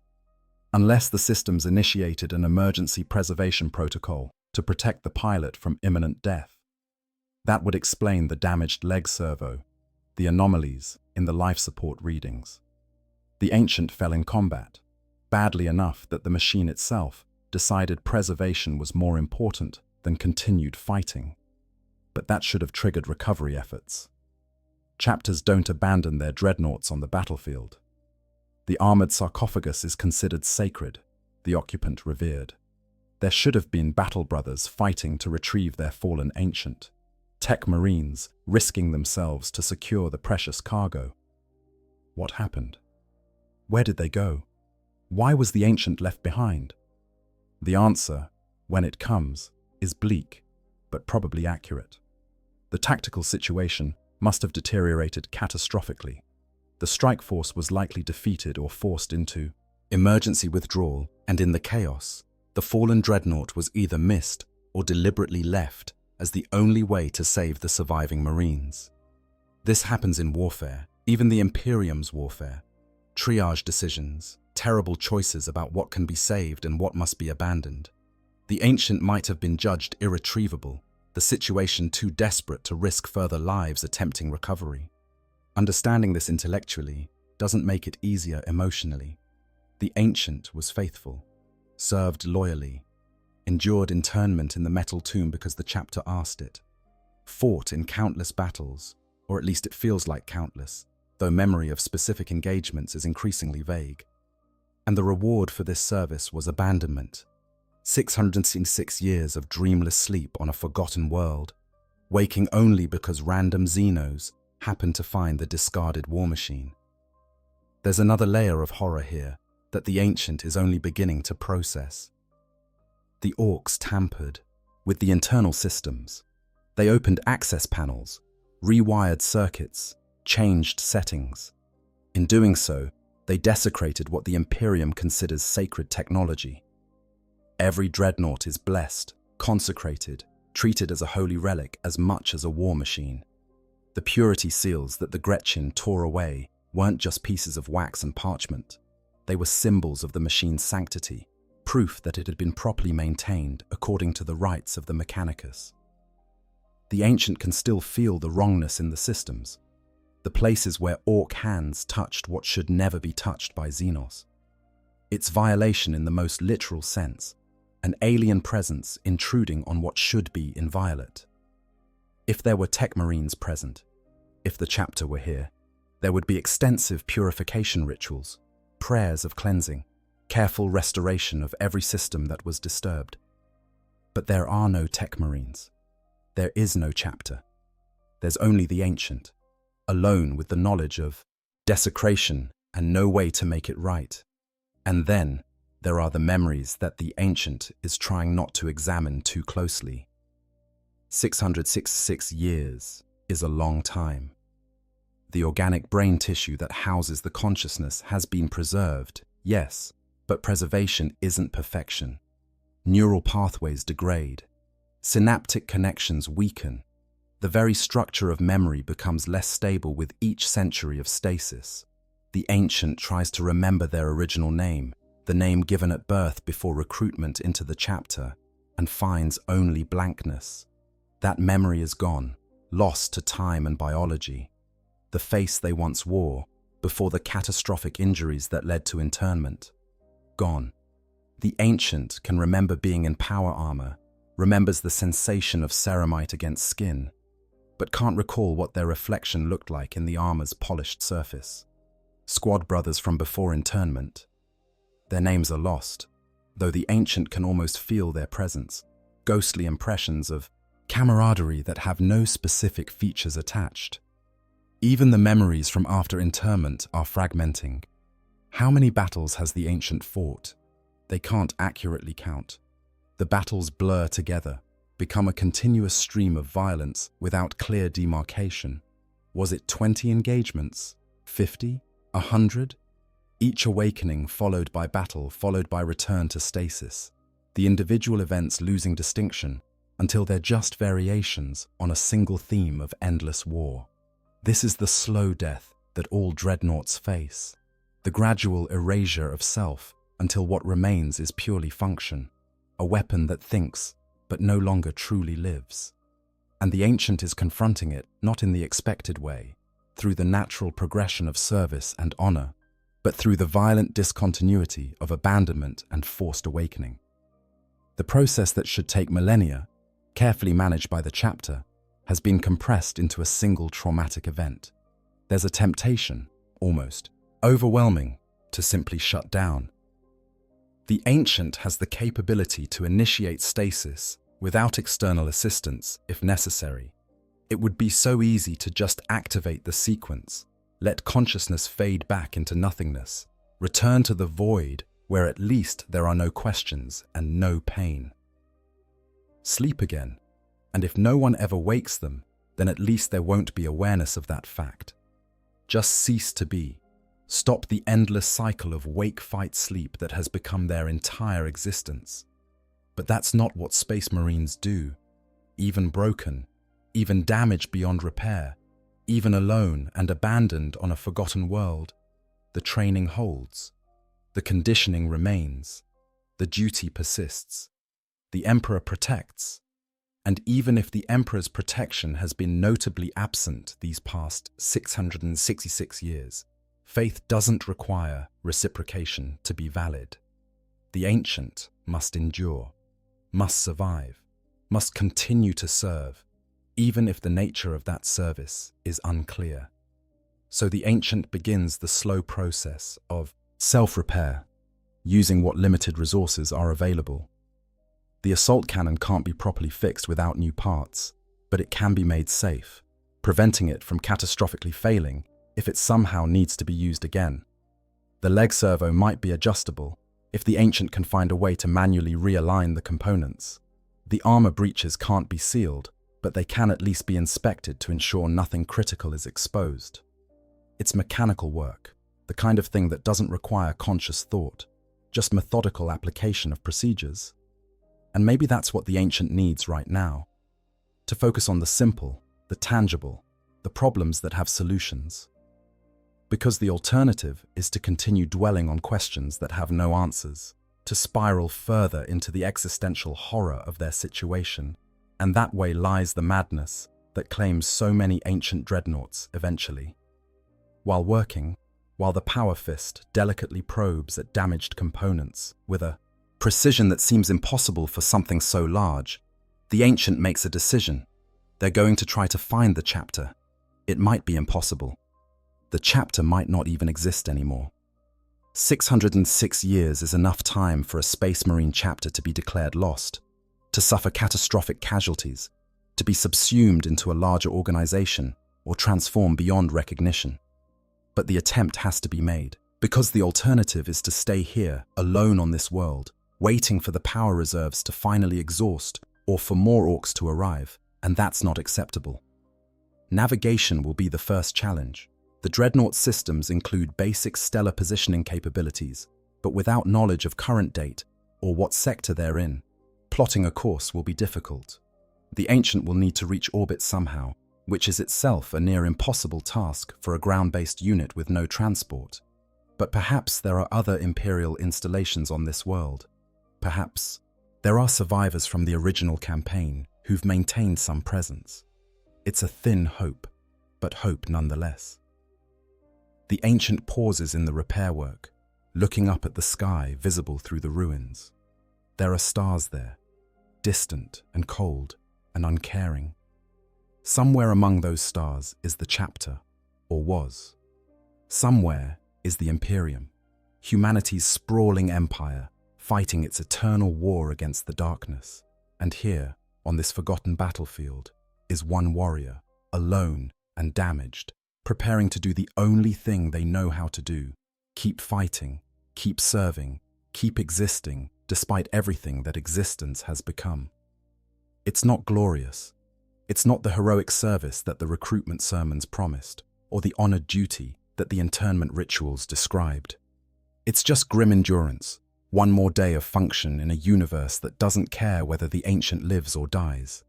But it's what remains when everything else is stripped away. And maybe, just maybe, it's enough. The aftermath. Possible fates.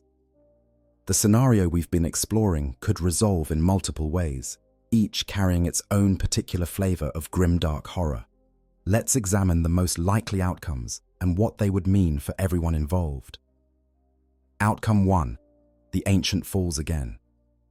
Despite surviving the initial Ork attack, the Ancient is severely compromised. Damaged servos, depleted ammunition, systems that were never meant to operate without proper tech marine maintenance. When the mech boy returns with reinforcements, bringing the full might of the local Ork warband, the result is inevitable. The Ancient fights, because that's what they do. But this time, there's no surprise, no advantage of sudden activation. The Orks come prepared with heavier weapons, anti-armor capabilities, perhaps even a looted tank or deft dread of their own. The battle is longer this time, more desperate. The Ancient takes position in a defensible location, uses tactics and terrain in ways the Orks can't match. But weight of numbers eventually tells. The armor is breached, critical systems fail, and finally, a rocket or a lucky shot from a big gun penetrates the sarcophagus itself. For the Ancient, there's almost relief in those final moments. The pain of damaged systems, the psychological torture of abandonment, the existential crisis of meaningless existence, all of it ends. The last thing they experience is perhaps a prayer, the litany of final service, or just a simple acknowledgement. Duty fulfilled, service complete, Emperor protect. Then darkness, but this time it's permanent, final. The true death that should have come 606 years ago has finally arrived. The Orks loot the fallen Dreadnought with glee, stripping it for parts, laughing and boasting about the fight. The sarcophagus is cracked open, revealing the biological horror inside, the remnants of the space marine that once was. The Orks don't understand what they're looking at, don't comprehend the tragedy of it. To them, it's just weird hummy bits, interesting, but ultimately just another piece of salvage. The Ancient's remains might be scattered, lost among the ruins. Or perhaps, in the cruelest twist, the Orks keep the skull as a trophy, not realizing or caring that they've desecrated what the Imperium would consider sacred. The chapter, if it still exists, never learns what happened to their lost brother. The Ancient becomes one more name on the rolls of the missing, presumed lost, eventually forgotten as newer Marines take their place, and the centuries continue their endless march. Outcome 2. Imperial recovery. This is the hopeful scenario, though hopeful in Warhammer 40,000 terms is still pretty grim. Perhaps the disturbance caused by the Ancients' battle with the Orks attracts attention. Maybe there is an Imperial presence on this world, descendants of the original campaign or a new expedition that's claimed it. Or perhaps, by sheer astronomical chance, a space marine patrol passes through the system. and detects the Dreadnought's power signature. The recovery team finds the Ancient standing alone in the ruins, damaged but functional, surrounded by Ork corpses. There's initial confusion because the Ancient's chapter markings are recognized, but the specific individual isn't in current rosters. When the full story comes out, when the chronometer data is accessed and the 676 years of sleep revealed, there's horror among the recovery team. An Ancient, lost and forgotten for over 6 centuries, found and awakened not by their own chapter, but by Xenos. It's a scandal, a tragedy, something that demands explanation. But explanation isn't forthcoming. If the recovery team is from the same chapter, they have no records of this campaign or this world. The loss of the Ancient was never recorded, either because the chapter believed them destroyed or because records were lost in some subsequent disaster. If the recovery team is from a different chapter, they face a difficult decision about what to do with this warrior who belongs to another chapter but has no way to return home. The Ancient is recovered, brought back to Imperial space, subjected to intensive tech marine attention to undo the damage from both the battle and the Ork tampering. The psychological evaluation is more difficult. How do you treat trauma of this magnitude? How do you help a warrior who's lost 666 years and everyone they knew? The chapter's chaplains try their best, speaking of duty and faith and the Emperor's plan, but they can see the damage in the Ancient's responses, the way memories fragment mid-sentence, the moments of disorientation when the Ancient forgets what century they're in. Perhaps the Ancient is returned to active service, but now there's a shadow over them. Other Marines whisper about the one who slept for centuries, abandoned and forgotten. Some see it as tragic, others see it as somehow shameful, even though the Ancient did nothing wrong. The Ancient themselves can never fully reconnect with the chapter, because the chapter they knew is gone, replaced by generations of Marines who have no memory of that era. Or perhaps, and this might be the kindest outcome, the Ancient is allowed to return to stasis sleep, placed in the chapter's sepulchre with honors, and told they'll be awakened when truly needed. It's a gentle lie, because everyone knows that the psychological damage is too severe. The Ancient won't be awakened again, except perhaps for ceremonial purposes. They'll sleep out the centuries until the Dreadnought itself finally fails, or the chapter falls. But at least they'll sleep in a sacred place, among their brothers, not abandoned in the ruins of a forgotten world. Outcome 3. The Ancient walks alone. This might be the most grimdark outcome of all. The Ancient survives the Ork attack, but no Imperial recovery comes. They're truly alone on this world, damaged but functional, with no clear path forward. So they walk. They begin a solitary campaign, across the planet's surface, hunting for any sign of Imperial presence, fighting any Xenos they encounter, simply existing because cessation isn't an option. Years pass. The Ancient becomes a legend among the Ork tribes that infest this world, the Ghost Walker, the metal demon that appears without warning to bring death. Human survivors, if any exist, might worship the Ancient as a god or demon, not understanding what they're seeing. The Ancient fights and scavenges and endures, cannibalizing equipment from fallen enemies, jury-rigging repairs that grow more crude with each iteration. Slowly, inexorably, the Ancient degrades. Not just physically, though that too, but mentally. The isolation, the lack of purpose, the endless fighting without context or meaning, it erodes what remains of the person inside the machine. Memories fade faster without the careful preservation of proper stasis. Personality smooths out into pure function. Eventually, perhaps after decades or centuries more, what walks the ruins isn't really a person anymore. It's a machine, still lethal, still dangerous, but empty of everything that made it a warrior rather than just a weapon. Perhaps at the very end, when the power finally fails and movement becomes impossible, the Ancient has one last moment of clarity. In that moment, they remember something of who they were, some fragment of their original self rising from the depths of degraded neurons. They remember the Emperor, always the Emperor, and they speak their final prayer into the void, words that no one hears, that mean nothing to the universe at large, but that matter to the ancient, because faith is all they have left. Then the systems shut down for the final time. The consciousness flickers out, and the Dreadnought becomes exactly what it always appeared to be, a metal tomb containing only the dead. Outcome 4. The return to service. Here's a variation on the recovery scenario with a darker twist. The Imperial forces that find the cairn, ancient, aren't from the original chapter. That chapter is gone, declared lost centuries ago. Their gene seed harvested and their honors added to the Imperium's endless rolls of the fallen. The ancient is the last remnant of a chapter that no longer exists, a living relic of a destroyed legacy. The finding chapter faces a choice. They could attempt to return the ancient to stasis until a proper solution is found. They could seek to transfer the ancient to another chapter with similar gene seed lineage. Or they could make a more ruthless decision, repaint the Dreadnought in their own colors, add the ancient to their forces, and claim this powerful warrior as their own. For the ancient, this might be the worst outcome of all.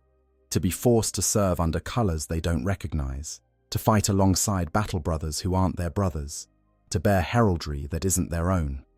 It's a violation of identity, a theft of everything that defined their service. But what choice do they have? To refuse is to be declared inoperable, to be retired permanently, to effectively die. So they serve, and with each battle, with each campaign in these foreign colors, a little more of their original identity is overwritten. The new chapter treats them with respect, even reverence, because ancient dreadnoughts are valuable regardless of origin. But there's always the slight distance, the awareness that this ancient isn't truly one of them. And the ancient feels it, that separation, that sense of being a tool rather than a brother. They serve faithfully because that's what they know how to do. But inside, in whatever remains of their consciousness, they remember who they were, what chapter they truly belonged to, and mourn the loss of an identity that no one else even knows existed. The meta outcome, a story untold. There's one final possibility that transcends the specific scenarios. Perhaps the ancient story never gets told at all. They wake, they fight, they fall or endure, and the Imperium never learns of it. In a galaxy of 1,000,000 worlds and countless wars, individual tragedies, even those involving sacred dreadnoughts, can simply vanish into the static of history. The ancient becomes one more unknown casualty of one more forgotten battle on one more lost world. This is perhaps the most fitting outcome for the 41st millennium. No resolution, no closure, no meaning beyond the bare fact of existence and service. The ancient served loyally. They endured internment. They slept for 666 years. They woke to horror. They fought. And then, nothing. No epilogue, no final honor, no place in the rolls of the fallen. Just void, in all its terrible finality. Every one of these outcomes carries its own weight of tragedy. There is no good ending here, no scenario where the ancient emerges whole and honored and content. That's not how Warhammer 40,000 works. In the grim darkness of the far future, there is only war, and war grinds everything to dust eventually. Heroes, machines, entire civilizations, all reduced to footnotes in archives that themselves will eventually be lost. The ancient story, whatever ending it finds, is just one more small tragedy in an empire built on infinite small tragedies. But it matters, at least to the ancient, and maybe that has to be enough. The number of the beast, 666, and its significance. We've mentioned the number 666 repeatedly throughout this exploration, but let's examine why this specific time span carries additional weight beyond its simple magnitude. In Warhammer 40,000 lore, numerology holds genuine power, not just symbolically, but sometimes literally, particularly when dealing with chaos and the warp. The number 6 is the sacred number of Slaanesh, the chaos god of excess, sensation, and decadence. When the youngest of the chaos gods was born in the fall of the Eldari Empire, it split reality with a psychic scream that echoed across the galaxy. Slaanesh embodies the corruption of pleasure into pain, of art into obscenity, of perfection into perversion. The number 6, and particularly multiples of 6, carries resonance with this dark power. 3 6s, 666, creates what human mythology would call the number of the beast, a value heavy with ominous implication. In the context of our Dreadnought scenario, it's worth considering whether this time span was purely coincidental or whether some darker force might have influenced events to create this specific duration of sleep. The warp is not bound by normal causality. Chaos can influence past and future, can create situations that satisfy its own twisted aesthetics. Is it possible that the ancients' abandonment, the exact length of their sleep, even the manner of their awakening by Xenos hands, was all orchestrated by forces beyond comprehension to create maximum suffering and despair? Slaanesh feeds on intense emotions, and what could be more intense than the psychological torture of this scenario? Consider the implications. The ancient might have been recovered decades or even centuries earlier if random chance had worked differently, or they might have remained asleep for millennia more if the Orks hadn't found them. But instead, they woke at exactly 666 years, a number pregnant with dark significance. Is that truly coincidence, or is it the universe's cruelty manifesting in numerical form? The Thousand Suns Legion, before their fall to chaos, studied numerology extensively. Their numerologists could predict enemy movements and coordinate complex tactics through mathematical analysis of reality's underlying structure. They understood that numbers are more than abstract concepts in the Warhammer 40,000 universe. They're fundamental aspects of how reality operates, particularly in relation to the warp. If we accept this framework, then 666 years of sleep might represent a period of particular psychic significance. The consciousness of the ancient, suspended in stasis, might have been vulnerable during this time to warp influences. Dark dreams might have seeped into the void of their sleep, nightmares that leave no conscious memory but that corrupt the psyche nonetheless. The degradation of memory and personality we've discussed might not be purely biological, but might have metaphysical components. This raises a horrifying question. What if the ancient who woke after 666 years isn't quite the same being who went to sleep? What if something else, some trace of chaos influence, has crept into the cracks left by degraded neural pathways? Space Marines are resistant to chaos corruption, yes, but that resistance isn't absolute. And a Dreadnought, isolated in sleep for over 6 centuries, might be more vulnerable than anyone realizes. The ancient might not even be aware of this corruption. It could be subtle, not the obvious mutations and madness of full chaos possession, but something quieter, a slight shifting of priorities, a gradual acceptance of thoughts that would have been rejected before, a slow drift toward viewing the Imperium's cause with cynicism rather than faith. Over time, over decades or centuries of continued service, that corruption could grow, fed by isolation and trauma, until the day when the ancient makes a choice that serves chaos rather than the Emperor. Or perhaps the numerological significance is simpler and more direct. Perhaps 666 is simply the number of years it takes for hope to fully die. The first century of sleep, the ancient might have unconsciously expected rescue. The second century, that hope might have faded but not entirely disappeared. But by the 6th century, by year 600 and beyond, if any awareness persisted through stasis, it would have to acknowledge that rescue wasn't coming, that abandonment was permanent. To wake at 666 years is to wake at the exact moment when hope has been replaced by acceptance of abandonment. There's also the consideration of what this number means to the Orks who found the Dreadnought. Orks don't care about human numerology or chaos symbolism. To them, 666 is just a number, meaningless. But the fact that they disturbed this particular Dreadnought at this particular time might have warp-level significance that has nothing to do with their intentions. They were tools, unknowing agents of a larger pattern that plays out across centuries. In the end, whether 666 years carries mystical significance or is simply a particularly long span of time, the effect on the ancient is the same. They've lost more than half a millennium.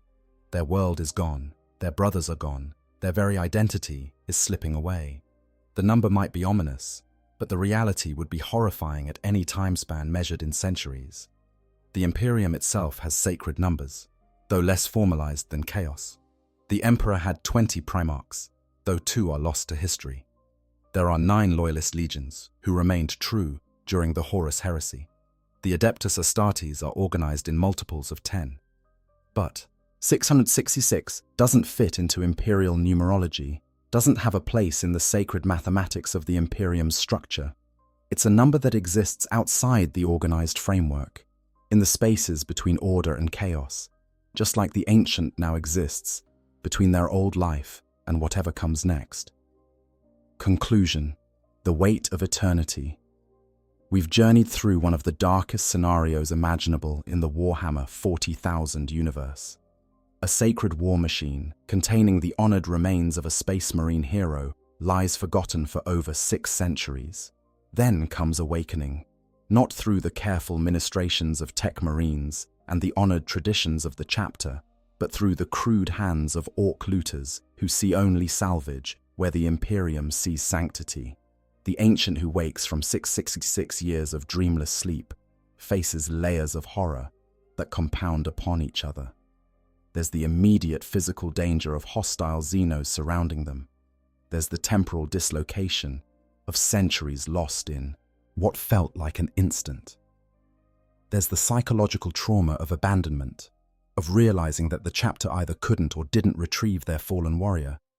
And finally, there's the existential crisis of purpose, the question of what service means when the institutions you serve appear to have forgotten you exist. This scenario encapsulates everything that makes Warhammer 40,000 such a uniquely dark setting. There are no good outcomes, only varying degrees of tragedy. The ancient might die fighting the Orks, achieving at least a warrior's end.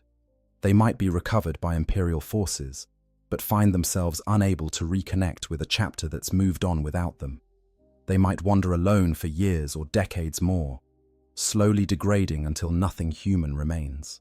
Or they might be forced into service with a chapter not their own, losing even the comfort of their original identity. The Orks, meanwhile, probably consider the whole affair a good day's work.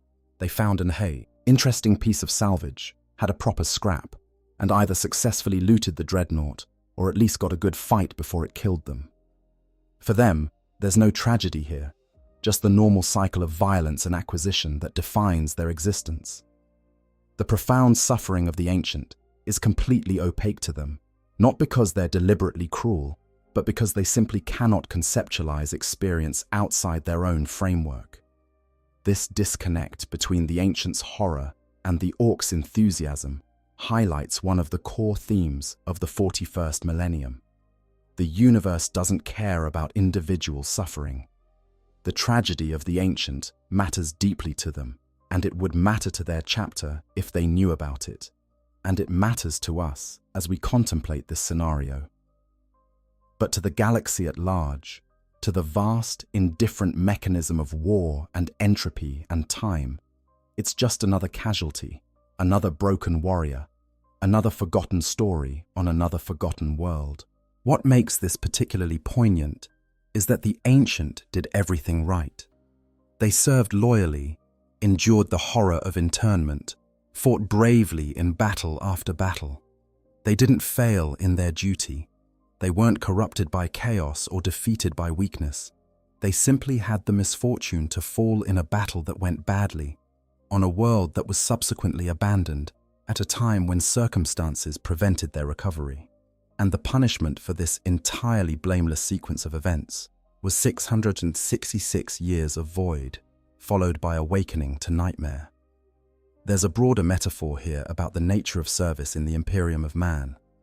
The Imperium demands absolute devotion, total sacrifice, the surrender of individual identity and purpose to the larger mission. And in return, it offers what? The promise of honored service, certainly. The security of belonging to something greater than oneself. The faith that the Emperor protects.